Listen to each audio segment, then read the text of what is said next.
All right. Welcome back, everyone. Um, I might hand straight over to you, Father John, if you're ready.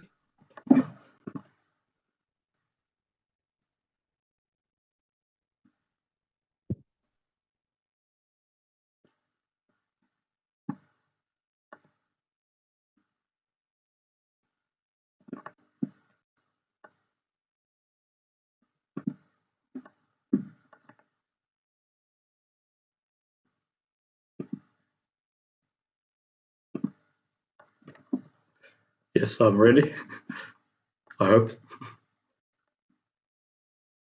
I was just trying to share the screen. That's all.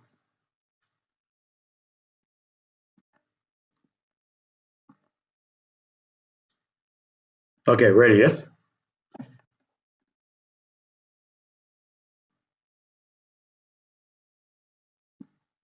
You want me to start?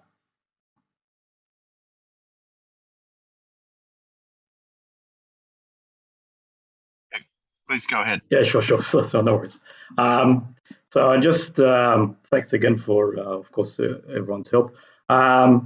Just to a bit of background before we talk about the chapter I'm presenting. Just thought I'd present, like, briefly talk about what the topic is, so we're all on the same page.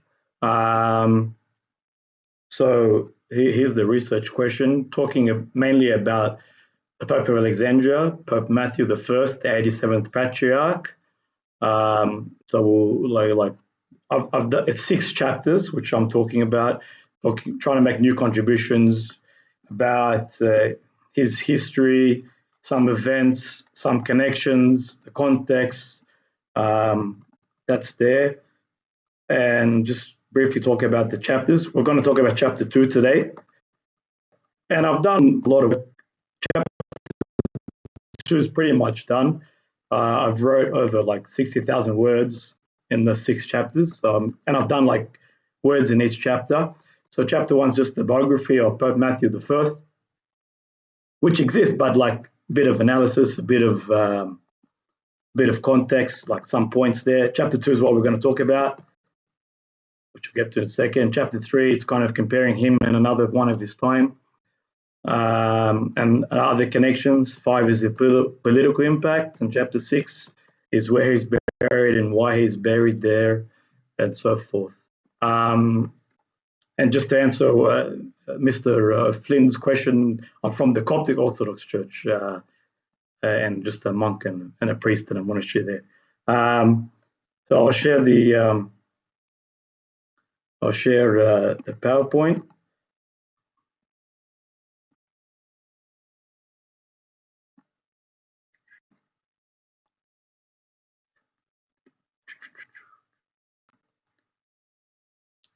Clicking the slideshow. And I guess because people ask, why do I do this topic? I sort of mentioned it last time. Long story short, well, first of all, I didn't want to do a PhD, but long story short, I'm doing one. I was just in Egypt and I was looking at some of the manuscripts there, and this topic looked pretty interesting. A manuscript on Pope Alexander, Pope Matthew the First, the 87th, and one of his contemporaries called Amber. And that looked pretty interesting. There's not that much available in English. He's not that well known, even though he's famous. He's not that well known, especially to the English people. And a lot of work hasn't been translated into English. So I thought we can go from there. So I'll talk about chapter 2 today, which is I think I wrote about 10,000 words in the paper. I'll probably touch it up a little bit more, but it's getting there, pretty close. Just a picture of Pope Matthew there on the left, and one of his key contemporaries, called Amber. That's a famous story, but it's not relevant to the chapter. But yeah, maybe we'll talk about that later. So I want to focus on this chapter and summarizing the notes in chapter 2. The original monastery of Pope Matthew. We'll talk about where he's from. And of course, in the modern day, all the Coptic popes, they're all from a monastery. Other popes from the monastery, there's only other one. which argues from the monastery of Abu Fana.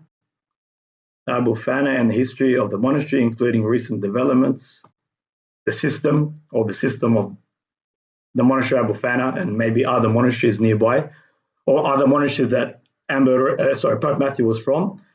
He's definitely not just from one monastery, like he visited a few monasteries. An analysis conclusion.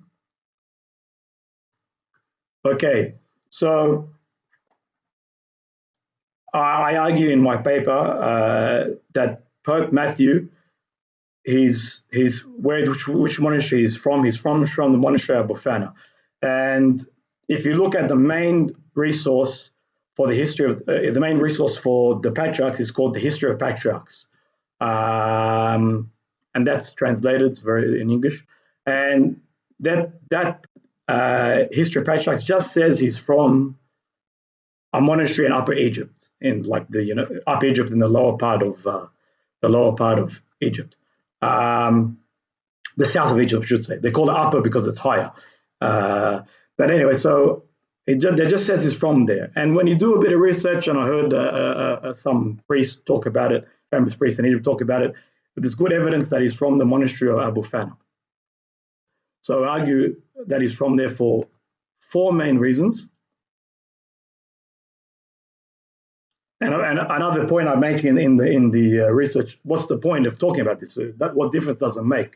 And I think it's important to know which monastery he's from, because that has an impact on him, monastery itself, and so forth. We'll talk about that. 4 main reasons. If you read his life, he served from the bishop of a region called Abu Peter. He was from the bishop of Abu Res, which included the area of the monastery of Abu Fana.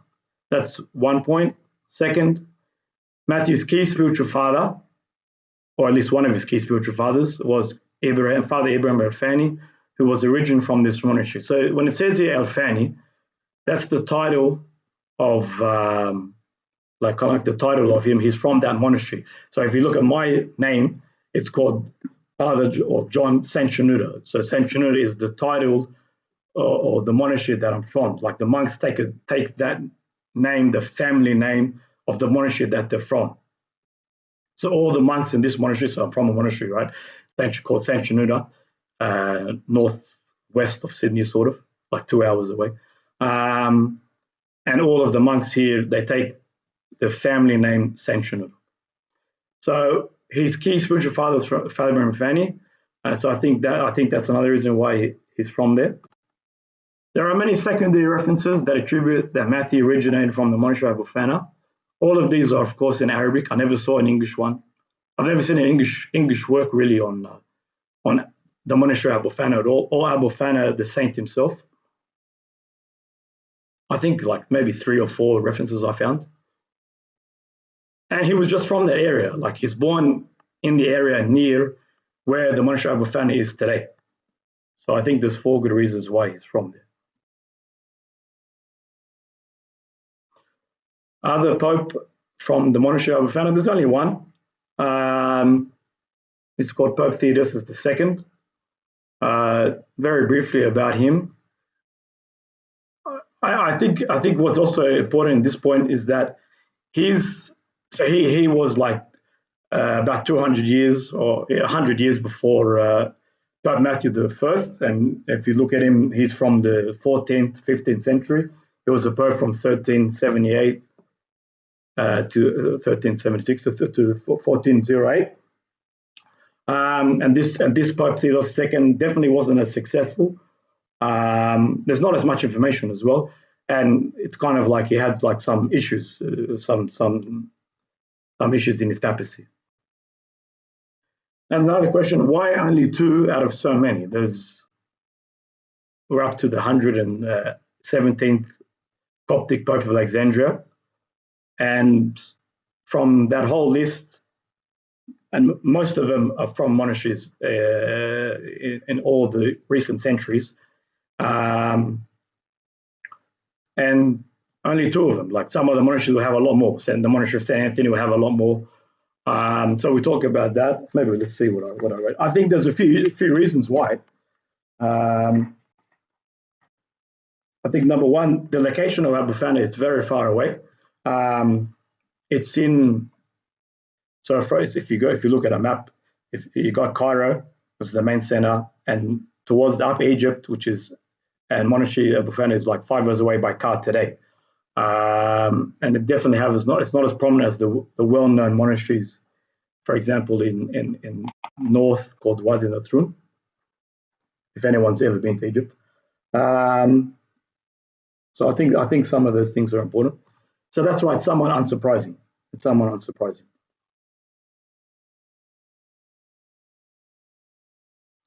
Okay, so who's Abu Fana? The reason also I think this is a good point to talk about is that Abu Fana is also not that well known in the Coptic Church, and to this research will hopefully bring light to that a lot more, especially for the English-speaking people.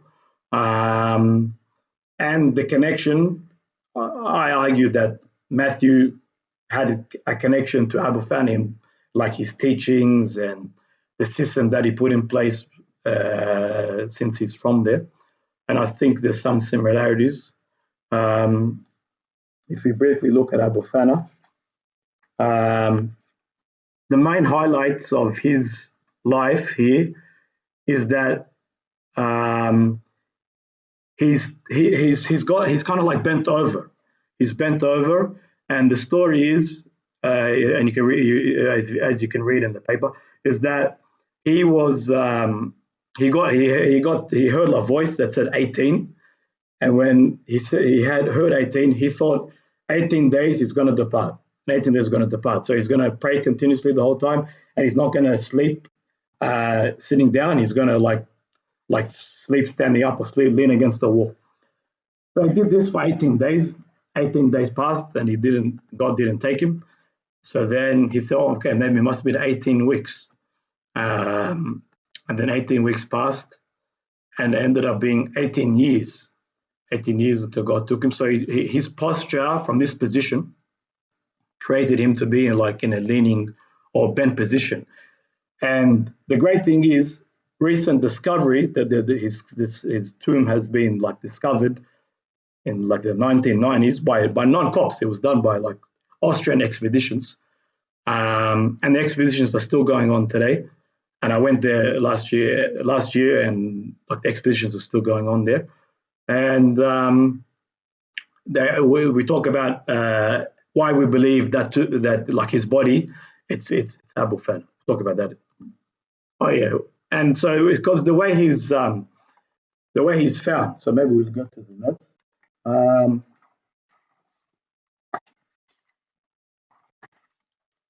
So Abu Fana.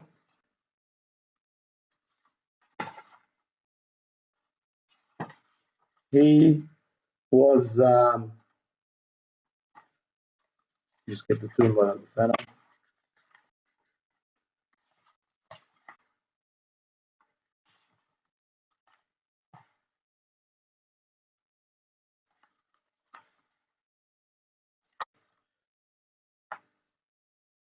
Sorry, one second.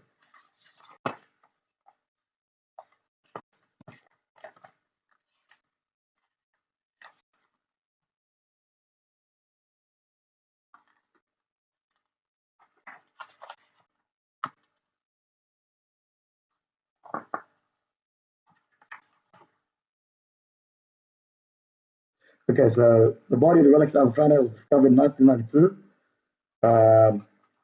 by the aforementioned Austrian Archaeological Institute. And how could they expeditions determine and conclude that this was the body of Abu Fana? So there's, I think, two main reasons. Number one, then the name Abu Fana, it's related to the Arabic word Abu means father, and the original and Fana in Coptic is Fini. And what it is, it's related to the Arabic word palm tree. And the reason is palm tree is kind of he's bent over, and that's why he got this name. So his body was found in his skeletal was in a curved position, and also he was tall. So it says there, he used to bend lean forward, and then he developed anesthetic posture for such an extended amount of time, his little body became curved like a humpback that people associated with the bending of a palm, or palm tree, subsequently taking the name of Fana or Vini in Coptic, and Arabic dialect means palm. So that's what the restoration was found. Very interesting, very interesting. Anyway, so we mentioned the key physical characteristics of Saint Abu Fana. That's just his shrine there. His body is in the monastery Abu Fana. History of the monastery, briefly. So the history of Abu Fana, it dates back to like the 4th century. So it's one of the oldest monasteries in that region. Like I said, it's not one of the traditional monasteries today, even though probably to most of you probably never heard of these monasteries in general. But in Egypt, it's not one of the big monasteries. And this monastery completely declined to the point of it was just completely abandoned. Most of the monasteries in Egypt that declined in say like the 13th, 14th, 15th century, and they had a revival, but this monastery was completely submerged under sand.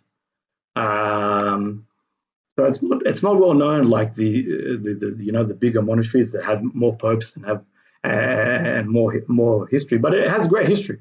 And what it's most famous for is that it's also known as the Monastery of Crosses.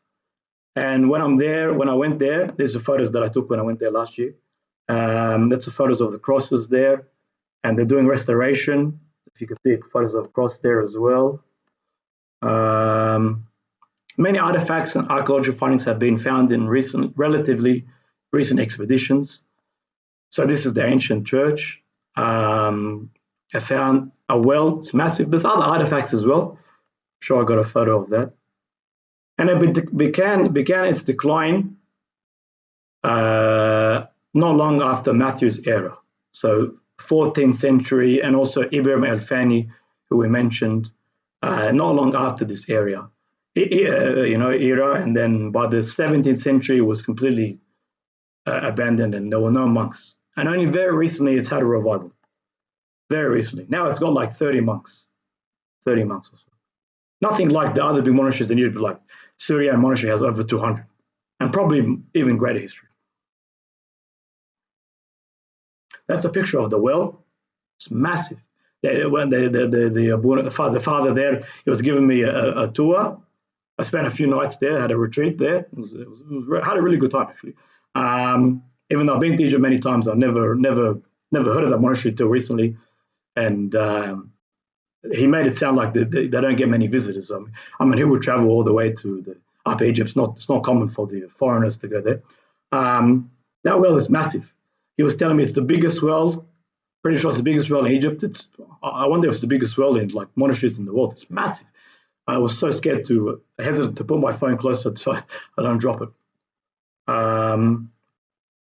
These are photos of like monk cells. And these monk cells are attached to the ancient church, which is being restored now. Let's just hear photos again of monk cells, and they could put like a book there, So these date back to like the 4th, 5th century, and they even that's another cross there. See, it's famous for being known as the cross.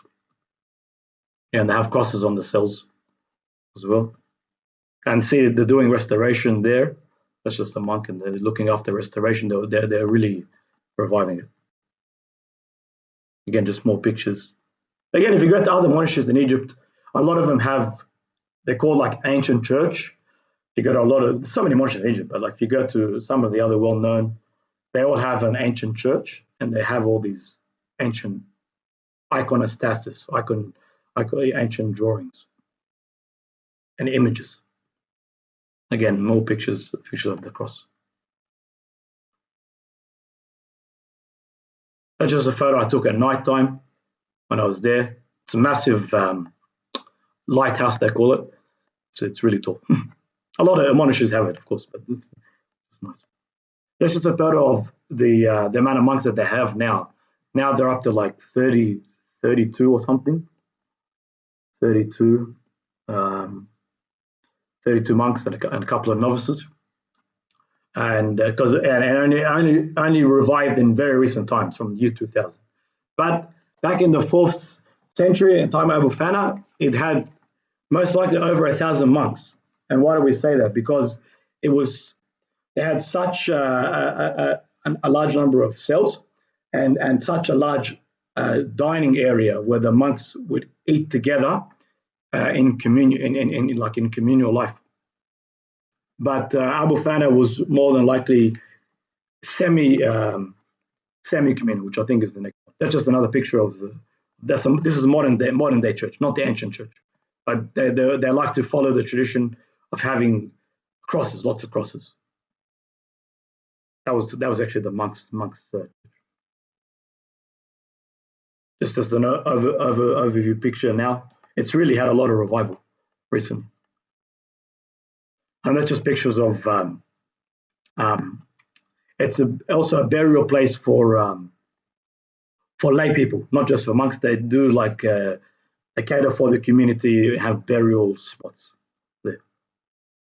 So I went for a walk there. Okay, the monastic system.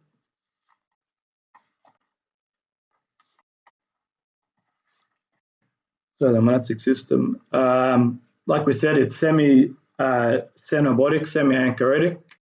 There are 3 main systems in the Egyptian Coptic tradition of monasticism, like fully, anchoretic, which is you don't see anyone. But if anyone's heard of Saint Paul, the first hermit.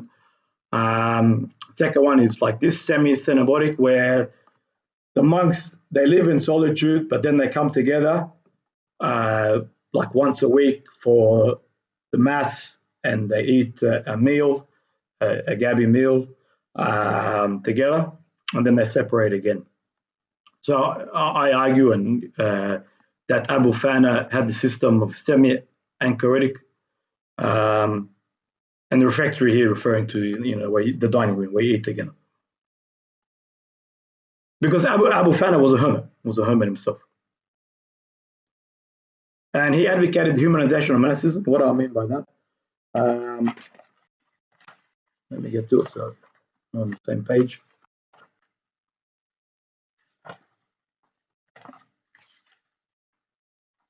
Abu Fana. So Abu Fana, and what I try to argue as well, that Abu Fana, he had these like themes or monastic themes and ascetic themes that Matthew, I think, took some of them into his papacy, because when he became future patriarch, that he followed. There's definitely a connection, but I think argue there's a connection between. So what does it mean? He advocated humanization of monasticism. That means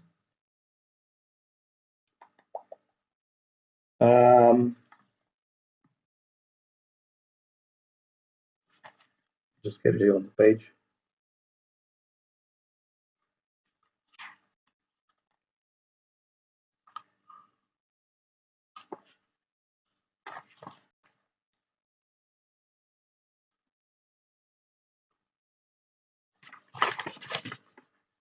It was meaning that the discipline of the body from a monk should not be at the expense of destroying it and the pursuit of heaven. So even though he was an extreme ascetic, Abu Fana, and Matthew as well was quite an ascetic, he didn't want to never do that at the harm of the person.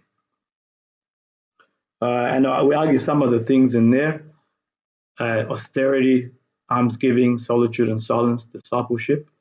So you can read those in the notes. And I argue that I think there's a connection between the two, between the system of Abu Fana and Pope Matthew. Another key thing is that Abu Fana was not favorable towards having like monk priests, meaning in monasteries, when you become a monk, it means you don't necessarily become a priest. He did not want to, Abu Fana was not a priest himself. He did not want to advocate monks to become priests, like another well-known Coptic founder of Marxism, Saint Pachomius, the founder of communal life, fully communal life. He used to get a priest from the outside to come and pray, so that the monks, quote unquote, wouldn't like use that as a form of jealousy. So forth. That's in the notes. And the reason that's important is that Matthew, I guess if he's famous for many things, but Matthew, if you read his biography, he fled all the time to avoid vainglory. Like I said, he started from Abu Fana, then he went to another monastery, they went to St. Anthony's, then he went to Al Muharraq, then he went back to St. Anthony, they went to Jerusalem, he went to so many places, all that we argue to avoid vainglory. So he did not want to be a priest, surely, and he certainly didn't want to become patriarch. And if you read his biography, just to prove the point, he fled when they tried to nominate patriarch, and if that's not enough to convince you, he cut the tip of his tongue, and then God healed him, and he became patriarch. So if you read the notes, I talk about how Matthew, I think, gained monastic experience, not just from Abu Fana, but also from the other monasteries that he experienced, such as St. Anthony's Monastery and Al Muharraq Monastery, which are more well-known monasteries than Abu Fana. Some conclusions. Let me see what I wrote. Like we said, a number of evidences point towards Matthew becoming a monk in Monastery Abu Fana, despite the lack of consensus. The History of Patriarchs just says he's from a monastery in Upper Egypt, and I think there's good evidence to suggest he's from there. And it's also important because it impacts other things. What does it impact? Impacts how it views Matthew's life. I remember when I was there at the monastery Abu Fana, they were like, "Yeah, we're proud that he was from this monastery because he was quite a famous patriarch. He's also known as Matthew the Poor, but his actually more appropriate title was Matthew the Great because he was great. But he was also the first out of four patriarchs named Matthew. But he was great, and yeah, it was a great saint. Impacts the monastery itself, like I think it brings life to the monastery, it brings reputation to the monastery. There are expeditions from non-Copts for the last 30 years, and it's still going now. Impacts some of his contemporaries. So an important chapter in my research is talking about Matthew's connection to his other contemporaries, and the three main contemporaries, Ambrose, Father Marco Solo Antoni, Father Abraham Alfani, or the Hegeman. So that also, it's important connection. His papacy, including key aspects and teachings, that's more of chapter 3. And beneficial on a local and broad scale, and especially for English readers. Yeah, I think I forgot the person's name. I think it was Scott or Stephen. He had a very good point. What's the point? What contribution? Are we making? What original contribution are we making towards this field? And one key aspect is that this is not well known to English people at all. They're only in Arabic sources. History of Patriarchs is really the only source, and it's not exactly available. So to talk about these and to present Pope Matthew's connection to the monastery of Abu Fana, to bring that to the English people, I think is beneficial. To argue how it helped impact his papacy and his teachings and his life. I think will it's beneficial to Copts and non-Copts, to people inside and outside. I think that's important. That's really about it. Great. Well, thanks so much, Father John. What an interesting paper and sort of fascinating historical slash archaeological slash textual work you're doing, biographical, of course. I guess the first question that occurs to me is for someone who, in your words, is so famous, Pope Matthew, how could there not be in any text that we know of an indication of his monastery? Do you have any thoughts about that? Well, like I said, the history of patriarchs is the main source for the biography of the patriarchs. And Okay. an important note as well. So if you look at the patriarchs before Pope Matthew and after, maybe 10, 15, all of those are very, very brief biographies, very brief, like a page, literally one page. Pope Matthew's biography is 20 pages, easy, 25. So it's definitely significant compared to the other patriarchs. The monastery it just says it's from the monastery of Egypt. And there's so many monasteries in Upper Egypt, so it just generalizes. But the secondary resources, some of them that I found, those Arabic secondary resources, they all say, some of them say, I should say, he's from the monastery Abu Fana. But also the monastery Abu Fana has been completely neglected until very recently. It was abandoned and there was nothing there. It was a miracle that they found it again. And it's great work also by non-Copts to excavate the monastery and restore it.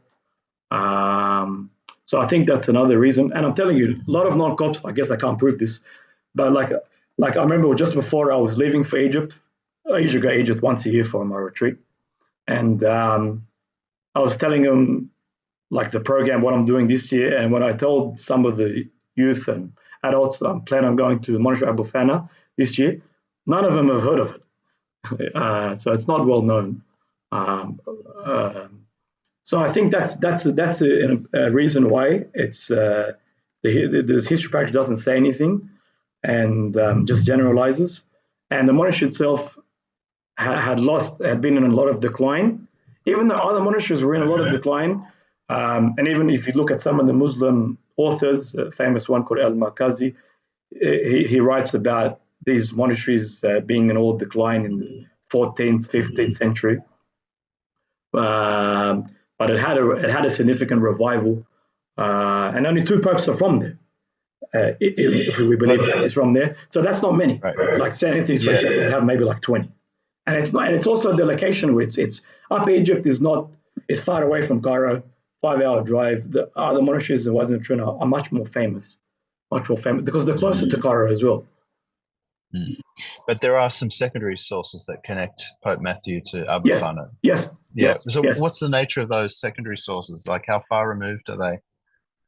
They're modern day books. Modern day. So they're just speculating. They're speculating then, or what are they basing that on? They use it. Oh, that's a good question. I mean, there are manuscripts on Abu Fana, but that's not really relevant. I don't think they have necessarily primary sources. As you got a fair point there. I don't think there's primary sources from them to prove that he's from there. There's no archaeological findings that he was there or an eyewitness testimony that he was there. But I think those 4 points there are significant, and his geographical location as well. Yeah, great. And thank you. Anyone else got questions, comments for Father John?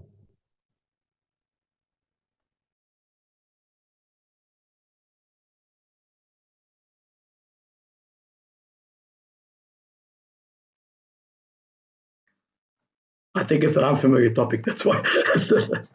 I got a quick comment. It's just, very, very new topic to me. But one thing that just struck me when you were putting those photos up was just the historical significance of the area that you're studying in. I mean, in my world of theology, Trinitarian theology, I mean, that region of the world is where all of that was written and constructed, and in Egypt and Alexandria, and obviously later on around in modern day Turkey. But yeah, really, really, really interesting. I mean, I live in Australia, like a lot of you would, and or New Zealand friends. I was going to make a New Zealand joke there, Leon, but I didn't. But I restrained myself. But like, we're obviously a very, very, very young country, and so seeing like that those sort of photos and just thinking about that cross of that, what you're saying, that monastery slash church was put in the ground, some, I don't even know, I'm not sure, but 1,000+ years before Australia was even federated into a country. It's a pretty cool and pretty humbling thing, so yeah, good on you. And like, yeah, really interesting, so from my point of view, yeah, on the history of it. No. Thank you.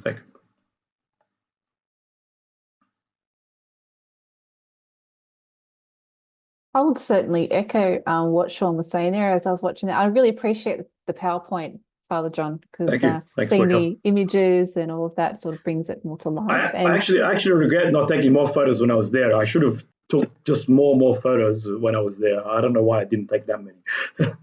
Sounds like you'll be back. I'll be back, yes.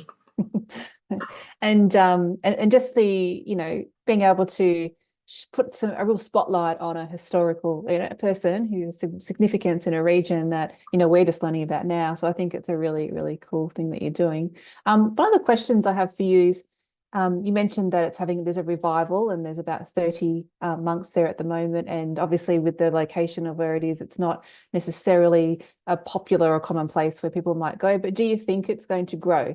Do you think as more is unearthed or as it's restored, do you foresee that the numbers are going to increase? You're talking about the monastery itself or tourism? Yeah. Oh yeah, the monastery. Well, yeah, monastery keep going. Yeah. Actually, I'm surprising that there's only like one of the other fathers. He said he's surprised because he visited the monastery Abu Fana before me, like maybe a few years ago, because they only revived in the year 2000 to 2000 or something, 2003 or something. And he was shocked that there's only 30 monks there. But it's not bad in 20 years, 30 monks. I think it'll just keep going. Yeah, like Egypt. Egypt doesn't have an issue with monasteries now. They're just getting bigger and bigger. They have an issue with keep building more monk cells. I think it'll keep going, and tourism as well has increased a lot in Egypt in recent years. After like two things. Number one, the corona, but also there was issues with what do you call it, with security, but it's a lot more stable now with the new president. He's been there for he's calmed down the situation in Egypt for a while. Yeah, great. Thank you. I enjoyed it. Thank you.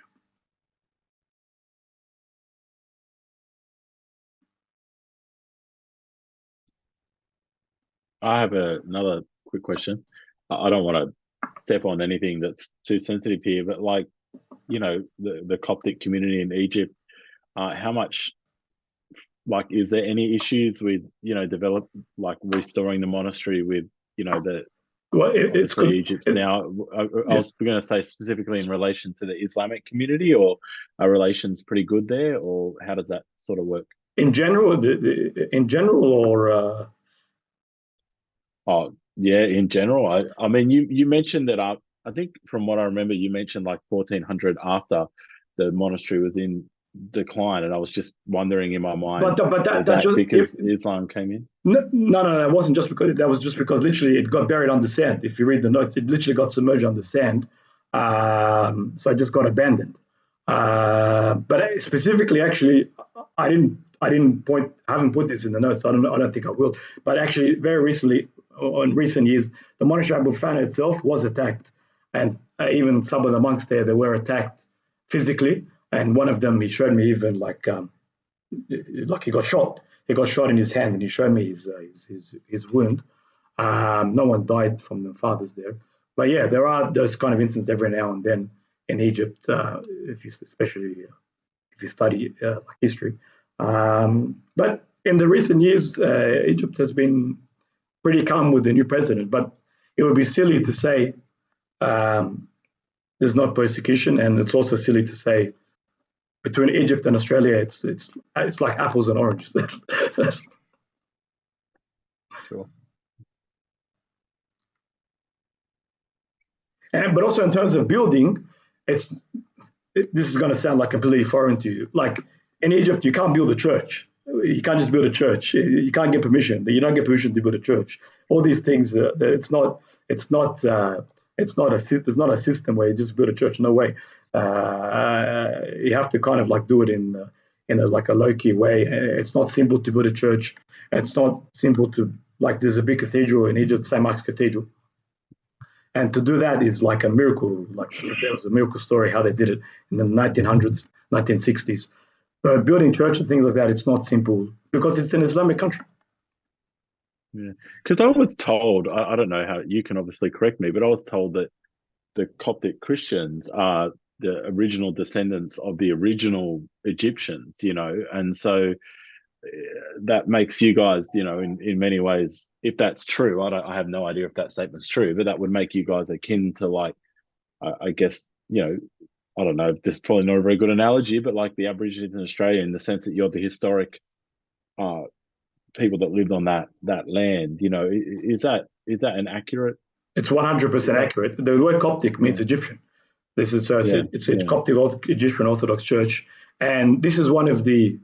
So Islam came in like the later centuries, like 8th century, 9th century. Coptic's been there from the beginning, it's that's one of the tensions which I talk about it in the political chapter 5, the political context. There's and Matthew as well was involved in a lot of political issues, and there's like Islamization, issues of oppression, issues of persecution in Matthew's time. There's issues of like the Coptic community got to a low level, depopulation, and how Matthew was dealing with it. And one of my other key points, which I've been working on recently in the 5th chapter, is talking about how the life of Matthew and his other contemporaries, Abu Fana, Marcus Father, Marcus Antoni, and another one, and the rest, their biographies were a way to like establish self-identity in the midst, and they were in also, they may not have had political control or like worldly control, but they had like a spiritual authority to lead the Coptic people. And there were like martyrs in I mean, there was always martyrs, but in Matthew's time, there's some significant martyrs, people that were Copts that were martyred, and some Copts who converted to Islam because of oppression, and then they went back to Christianity, and then were martyred.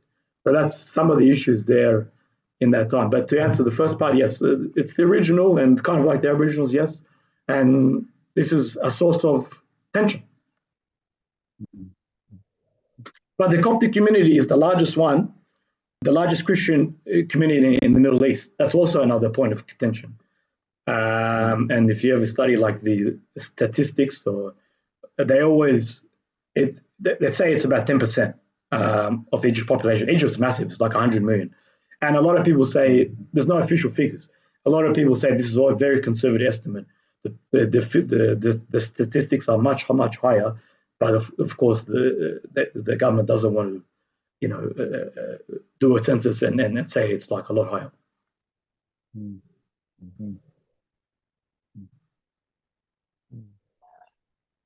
Any other questions or comments for Father John?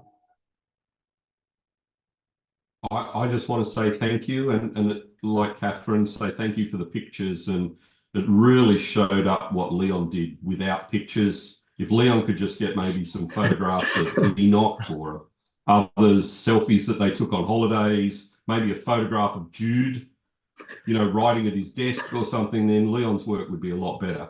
But I just want to say thank you. It's a really, really interesting what you've done, and I've got nothing intelligent to say other than to say thank you for it. It'll be interesting to journey for us to see where you head with this. Thanks for the kind word. Did I answer your question though about the original contribution? Oh yes. Okay. Thank you. Great, thanks, Steve. Yeah, thanks, Father John, for sharing with us your work and an area of church history that is unfamiliar to many of us. So it's really quite fascinating, and it's really great to see the passion with which you've jumped into it. Yeah, and thanks, Leon, again for your presentation. Both really great to see where you're up to and the work that you're doing. Our next research seminar is on Thursday, August the 1st, and our presenters are Brent and Raphael. So do look forward to that. Watch out for the invite for that session. And I'll just note that our program for